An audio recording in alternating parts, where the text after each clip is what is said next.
اور یوں صفیہ بیگم سے میری شادی ہو گئی۔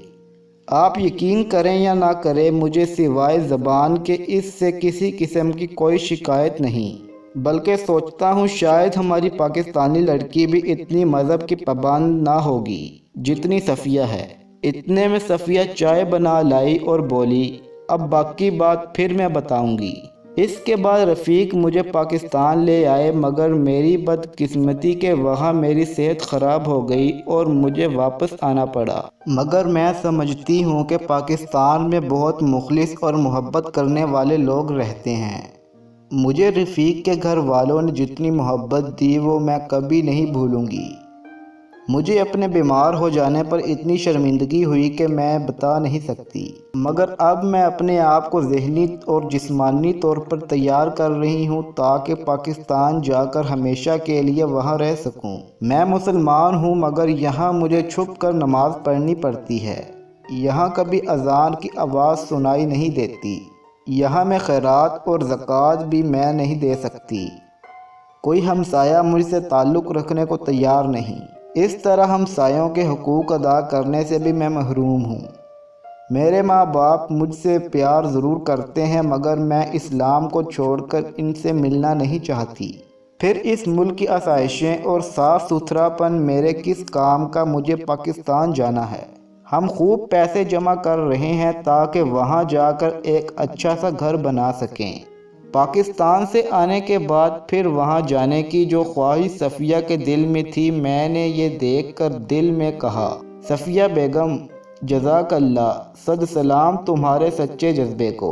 ہم تو مسلمان گھرانے میں پیدا ہو کر پاکستان میں رہ کر ہر وقت غیر ملکی آسائشوں پر نظر رکھتے ہیں، اور تم نو مسلم ہو کر مذہب کے لیے ہر آرام ٹھکرانے پر تلی ہو۔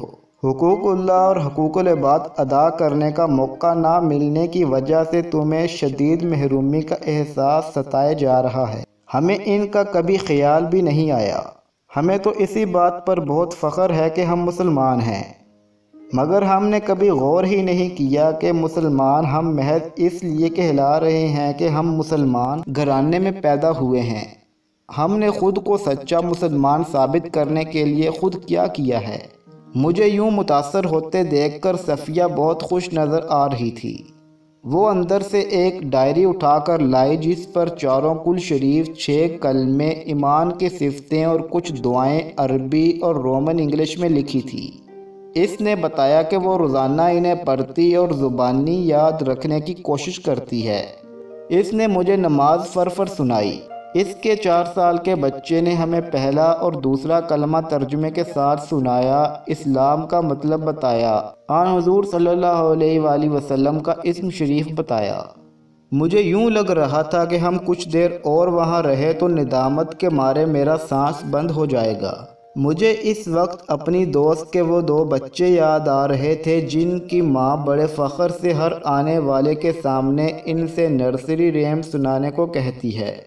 اسی طرح ہمارے گھروں کے بے شمار بچے جن کے انگریزی جملے بول لینے پر ماں باپ صدقے واری جاتے ہیں اور فخر سے سینہ تان لیتے ہیں۔ بھارتی فلموں کے گانوں کے بول کے ساتھ ڈانس کرتے ہوئے چھوٹے چھوٹے بچے گھروں کی تقریبوں میں سب کی تفریح کا سامان بنتے ہیں۔ میں نے اپنے حواس جمع کرتے ہوئے انہیں اپنا لاہور اور کراچی کا پتہ دیا اور ان سے گزارش کی کہ جب وہ پاکستان آئیں تو ہمیں ضرور ملیں۔ پھر ان سے جانے کی اجازت چاہی۔ ہم جاتے ہوئے دل میں یہ سوچ رہے تھے کہ وہ پاکستان آئیں گے تو ہم ان کی ہر طرح سے خدمت کریں گے۔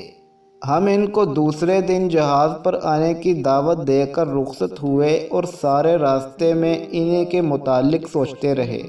خالہ نے آج کی کہانی ختم کرتے ہوئے کہا، خالہ بھی، ہم سب بچے بھی آج سے سچے اور پکے مسلمان بنیں گے، نماز پڑھیں گے۔ سب بچے ایک زبان ہو کر بولے۔ خالہ نے محسوس کیا کہ ہمارے بچے تو بہت نیک دل ہیں، اسلام کی باتیں سیکھنے کے لیے تیار بیٹھے ہیں۔ ہمارے پاس ہی وقت نہیں کہ ان کو مثالی باتیں اور کہانیاں سنا کر ان میں مذہبی رجحان پیدا کریں۔ انہوں نے سب بچوں سے پیار کیا اور خود بہت پرسکون اور مطمئن سی آ کر اپنے بستر پر لیٹ گئیں۔ پھر بچوں کے لیے نیک ہدایت کی دعا کرتے کرتے ان کی آنکھ لگ گئی۔ آج کی کہانی اتنی ہی تھی۔ اگر آپ کو یہ کہانی پسند آئی ہے تو میرے چینل کو سبسکرائب کریں، ویڈیو کو لائک کریں۔ اللہ حافظ۔